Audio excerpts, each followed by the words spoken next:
তো দেখো বন্ধুরা, আমি দুপুরে বানাচ্ছি রুটি গরম গরম। তো দেখো একটা বেলে নিয়েছি, আর এখন আমি তাওয়ার মধ্যে দিয়ে দেবো। তো রুটি দিয়ে খাওয়ার জন্য আজকে হয়েছে গরম গরম ধোয়া মোটা আলুর দম। দেখতে পাচ্ছ তোমরা কারা কারা এরকম আলুর দম দিয়ে রুটি খেতে ভালোবাসো, আমাকে কিন্তু অবশ্যই কমেন্টে জানিও।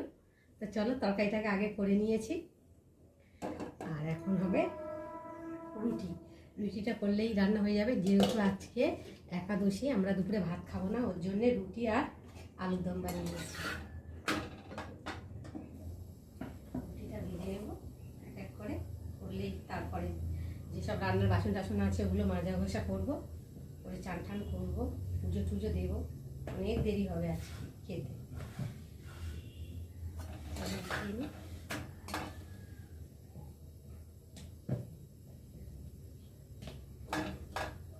ফুলকো লুচি, সরি লুচি না, রুটি।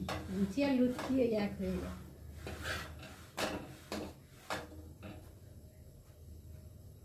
এই কটা ভেজেছি দেখতে পাচ্ছ, আর ভাজি একটা একটা করেই ছেঁকে ছেঁকে নিচ্ছি, একবারেই করে নিচ্ছি।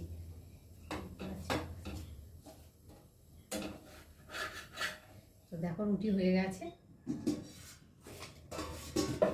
এবার আরেকটা বেলতে হবে।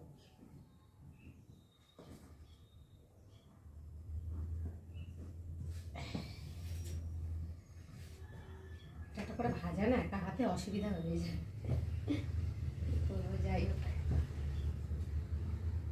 কষ্ট করলে হবে, খেতে তো হবে। সব বাবু শুনবে, পেট বাবু তো আর শুনবে না, বলো বন্ধুরা। যাই হোক খেতে তো কিছু দিতে হবে। চলো আমি এখন, আর রাস্তা দিয়ে দেখো না গাড়ি ঘোড়ার আওয়াজ কি হচ্ছে, দেখো একটু শান্তি নেই। রাস্তার পাশে বাড়িঘর থাকলে এরকম অবস্থা হয়। তোমাদের কাদের বাড়িঘর রাস্তার কাছে কাছে আমাদের কিন্তু অবস্থা কমেন্টে জানিও তো। আমার না ভালো লাগে না, শুধু গাড়ি ঘোড়ার আওয়াজে যেন একদম অস্থির হয়ে যাচ্ছি।